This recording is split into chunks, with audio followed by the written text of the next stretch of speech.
Welcome to New Zealand. Thank you. Great to see you here. You've spent the last few days touring as part of a very special vintage car gathering, and obviously that's one of your great loves, old cars. Have you been surprised by what you've seen in New Zealand in regard to some of the vehicles? In regard to vehicles, yes, certainly. I mean, one forgets in a way the sort of engineering excellence of New Zealand.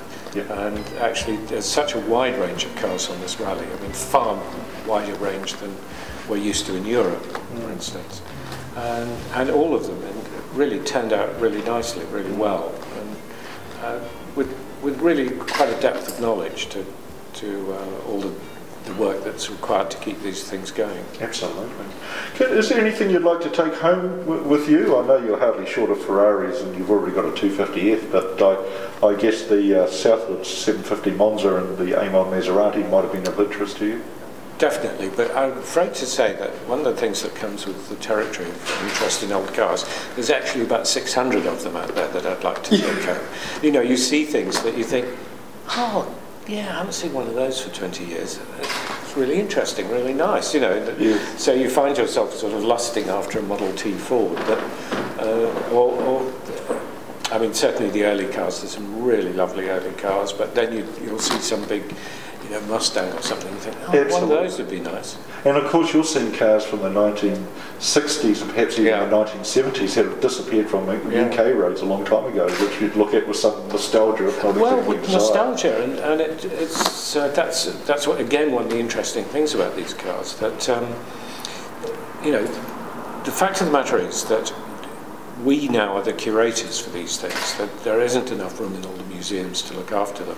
And some of the most difficult cars to look after are something like a 50s standard saloon, you know, or a Hellman or something like that, because actually with the early cars so much of it was handmade anyway. To make up another one, you know, you go to a machine shop and of course with modern technology and machines you just show the picture of what you want and it chops one out. But of course if you've got something like a window surround for one of these cars that was made off a press, actually recreating that is probably more difficult than a set of pistons for a Ferrari.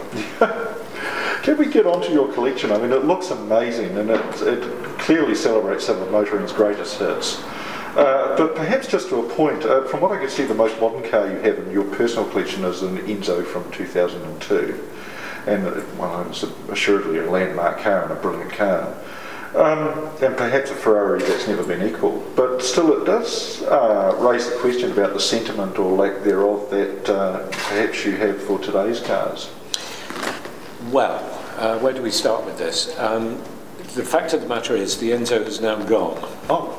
It was a 2005 car, and it is extremely exotic, but it does bring up a whole business of supercars, which is that they quite often are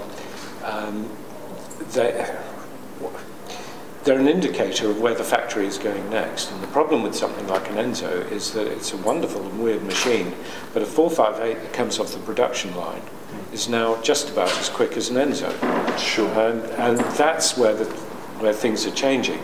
And I'm interested in sort of cars that have a particular place in history, but in a way I'm more interested in the older cars. So in fact the Enzo is gone to be replaced by a 250mm that raced in the Carrera Panamericana in 1953, and it's nowhere near as quick. But on the other hand, I can just see me getting more use out of it. Absolutely. Do you see a lot, though, that interests you in modern cars? I mean, does the latest in design and technology move you, or would we ever see you in perhaps a hybrid car or an electric yes. car? I mean, I think if you're interested in cars, you're interested in modern cars.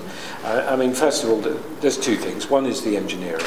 I mean, you can't be hands-on with a modern car. I mean, you open the bonnet and there's a piece of metal with a sign on it saying, if you touch this, you will almost certainly die, and certainly your guarantee will be invalid. Yeah. And those two things together tend to put you off. But on the other hand, you know, motoring in the 21st century is, particularly in the UK, you're not going to have the thrill of the open road very often. No. Most of the time you're going to be in a traffic jam on the M1, and you want to make phone calls or listen to the radio or whatever. Absolutely. And a really comfortable, you know, modern car is a pretty good piece of kit. So I'm interested. Now, I'd love the technology. I mean, I also think that we take for granted now that most cars, new cars, have ABS brakes, which are fantastically effective in terms of saving life.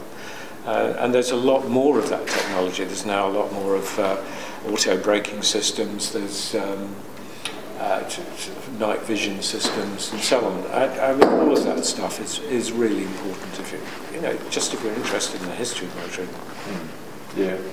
Could I dare suggest that your collection is just a touch eclectic? That what? I know that one of the older cars, for instance, was your dad's, the Bentley, Yeah. and obviously that has a deep personal association with you. And you obviously have a lot of racy road cars and a lot of racing cars. But amongst all these, and which is something I just love, is you've got that Model T owned by Senate Studios, which was an original Laurel and Hardy car. Well, we think it was an original Laurel and Hardy car. We don't know the actual early history of the car, but it was owned by Coco the Clown. I don't know if you're familiar with him, but he was Bertram Mills Circus, and he was a major clown in the 50s. He certainly owned it, and there is something wonderful about a car that you take back to the garage and say, the door's not falling off properly. Is there a common beat to all of this, though, within yourself? Yeah, I mean, I think that's the interesting thing about car collections, that you can't really collect a set. It's not like collecting postage stamps where you've got all the George V or whatever, unless you're completely insane and have it in huge garages. You're unlikely to be able to collect the full run of Ferraris or anything like that. Well, there were the brothers who tried to collect all the Bugattis. Oh, yeah, well, that's, I said completely insane. Absolutely, that covers it, yeah. But the fact of the matter is it's personal taste. It's an expression of my interests and where they lie. And there is a sort of core to the collection, which is that they're all virtually all competition cars, and that's to do with my enthusiasm for motor racing. Absolutely. And perhaps particularly Le Mans, probably probably 50% of the cars really were either eligible for or raced at Le Mans.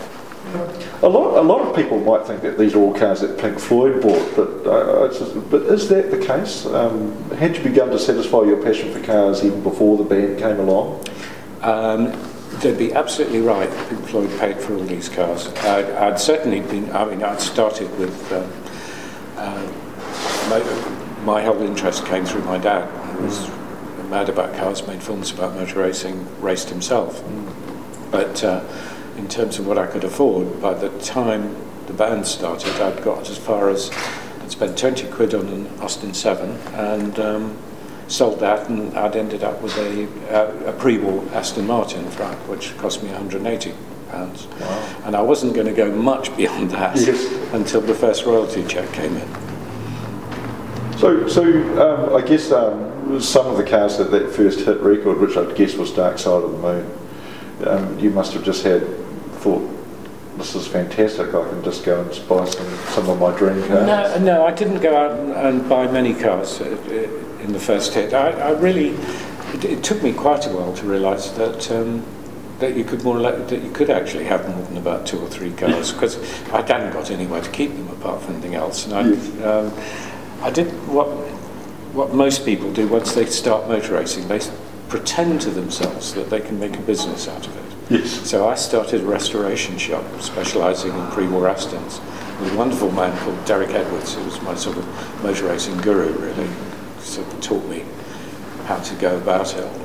And it really all took off from there, because then you can pretend that you really do need extra cars because you've got a lot of space and you're doing work for customers as well, so you sort of justify having more spares made. Right. It's a sort of madness, but it seemed a good idea at the time. Speaking of madness, have you ever felt tempted, just for that wee moment, to have that crazy rock star moment and drive something special into a swimming pool? Absolutely not. I want to be at the side of the pool to rescue it and get it cheap.